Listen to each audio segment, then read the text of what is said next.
d'origine marocaine. Je suis d'une famille assez prolétaire, de banlieue parisienne, Aulnay-sous-Bois, les 3000. J'écoutais pas trop de variétés françaises, j'avais d'autres héros, d'autres vedettes, tu vois. Il y avait d'autres marques qui me touchaient, de vêtements, il y avait d'autres cultures, il y avait tout ça en fait, tu vois. Et on a grandi et le temps est passé. Le moteur, c'est de me dire et de dire à toutes ces générations, à toute la France plurielle, puisque je suis issu de cette France d'immigration, de se dire il est où ces grands principes républicains d'égalité des chances? Pourquoi j'ai dû immigrer pour que toi tu me reçoives dans ta voiture et qu'on ait cette interview et que d'un coup on parle à bâton rompu alors que j'ai fait des films comme La Haine? Tu serais resté en France, peut-être que tu enchaînerais les succès en France aussi. Moi je pense pas. Ah bon? Ben regarde, on était 3 quand on a fait La Haine. Il y avait Vincent Cassel, qui est le fils de Jean-Pierre Cassel, qui était une vraie star de cinéma, et on sait à quel point ça peut aider dans la vie. Ouais. Avec tout le respect que j'ai pour Vincent Cassel et son talent d'acteur et sa carrière. Le deuxième? C'est pas les mêmes départs. Le deuxième, c'était Hubert Koundé, qui lui est d'origine, je crois, béninoise. Et après, il y a moi, qui est d'origine marocaine et qui vient vraiment de citer. Mais on te l'a donné ta chance puisque tu as fait ça, Saïd. Ben j'ai fait quoi? Tu as fait ce film qui a été un succès. Mais ce film, je l'ai pas fait, on l'a fabriqué. On en a à la base. Oui, mais une fois qu'on a présenté ta chance. l'effort, une fois que tu présentes l'effort au public, tu te dis tiens, ben, peut-être que je vais faire partie du paysage français, même pas cinématographique français, de ce qu'on voit dans la rue. C'est-à-dire qu'il y a des Français aujourd'hui qui s'appellent Saïd, Mohamed, Mamadou et qui sont autant français que toi, Alexandre. Mais on veut nous intégrer. On dit qu'il faut qu'on s'intègre à 100%, mais on ne considère qu'à 30%. Moi, derrière ça, j'ai pas eu de proposition digne d'un acteur qui avait fait un succès au cinéma et qui parlait de la réalité sociale française avec une grande vérité et une grande honnêteté. T'es sûr de ça? Mais j'en suis archi convaincu. C'est beaucoup de copinage. Ou alors il faut être un guignol de service, tu vois. Ou alors il faut être le black préféré des Français. Ça veut dire quoi ça, le black préféré des Français? Ça veut dire quoi, sincèrement? Tu penses à qui quand tu dis ça? Tu vois, Omar Sy? non mais alors il y a Omar Sy, mais avant ça il y a un autre, et puis il y en aura un autre et un autre. Pourquoi c'est pas tout le monde qui aurait sa chance? Pourquoi on peut pas être juste Omar Sharif et être un acteur qui vend du glamour, du rêve comme tout le monde? Pourquoi il faut une forme d'handicap en permanence? Je pense que le talent il a pas de forme, quoi, il a pas de couleur, il a pas d'origine. Et puis en plus on est dans l'égalité des chances, non, dans cette diversité.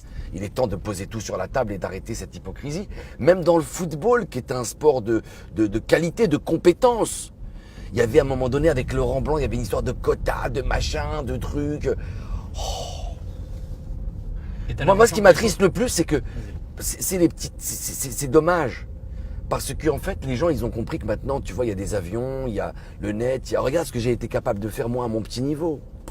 Tu vois, pour ma petite vie personnelle. Donc l'idée, c'est d'ouvrir la porte et de se dire, quand est-ce qu'il y aura... Mais j'aurais adoré le faire en France. Est-ce que tu es en train de m'expliquer qu'aujourd'hui, parce que tu t'appelles Saïd, le cinéma français te tourne le dos? On n'a rien à foutre de ton succès? Sincèrement, je fais pas ça par rapport au cinéma français ou pas au cinéma français. Mets-toi à ma place. Je pars d'un film quand même, j'ai eu la chance, vraiment la chance, je pèse mes mots, de faire ce film extraordinaire, qui a touché plus de 2-3 générations, qui est devenu presque culte pour... Et pas que en France. Tu parles de quoi, de La Haine? Ouais, de La Haine. Et pas que en France, dans tous les ghettos du monde, ce film est devenu un film de référence. Vincent Cassel, il fait des films en France. Ah oui, beaucoup. Pourquoi j'en fais pas? Parce que tu habites Los Angeles? Non. Pourquoi je suis parti à Los Angeles? Parce que j'en faisais pas. J'allais faire quoi? J'allais attendre que le temps passe et que ma vie passe et que mes meilleures années passent. Mais non, t'as vu, moi je suis un sportif en plus, j'aime bien la boxe. Tu peux pas mettre un grand boxeur en prison pendant 3 ans alors qu'il est dans la fleur de l'âge. C'est là où il a ses meilleurs combats à donner. Donc j'ai été apprendre une langue et une autre culture et j'ai été recommencer tout à zéro. Saïd, est-ce qu'aujourd'hui on te propose toujours rien? Non. Non, il y a beaucoup de propositions, même en France, pour te dire la vérité. C'est Mais peut-être toi qui refuses, alors. après, il y a une réalité. J'ai toujours cette sensibilité et je vais faire 2-3 trucs. Mais j'attends de faire les bons trucs. Mais une chose est sûre, c'est pas la taille d'un film qui me fait décider de faire un film ou pas, c'est surtout la disponibilité. Je suis en train de faire une très grosse série aux États-Unis qui s'appelait Légion. On a été obligé d'arrêter parce qu'ils voulaient me signer sur 3-4 ans. Et que moi, aujourd'hui, je ne peux pas me permettre de rester bloqué sur 3-4 ans après d'avoir construit tout ce que j'ai construit et que c'est maintenant que ça va devenir intéressant. J'ai tout le temps, je suis encore un saltimbanque. pour revenir à ce côté international, ça m'a permis d'avoir de la distance par rapport à la France.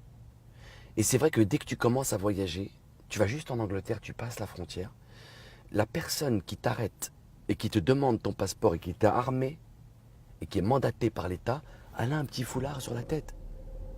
Et tout le monde en a rien à foutre. Tout le monde s'en fout. Il n'y a que en France où on nous prend la tête sur des détails. Mais c'est presque viscéral, quoi. Ça en devient presque personnel, quoi. Tu te dis, mais vous avez rien d'autre à faire. Mais qu'est-ce qu'on en a rien à foutre que tu manges halal, cachère, que tu portes un voile ou que tu mets même une plume dans ton cul si tu veux. Et que tu ressembles à un oiseau exotique si tu veux. Tant que tu n'obliges personne à le faire. Voilà, moi c'est comme ça que j'ai grandi. Et aujourd'hui, malgré ça, sous couvert de mauvaises intentions politiques, de médiocrité, non, c'est médiocre. Alors on essaie de diviser les gens. Et pendant ce temps-là, le monde avance. Et nous, on est là à contempler l'opéra. Qu'est-ce que j'aimerais retourner à cette époque? À l'époque où la France avait ce genre d'ambition. Hein? D'être le phare du monde et de construire des choses comme ça encore intemporelles. Heureusement que Dieu merci qu'on a encore cet héritage.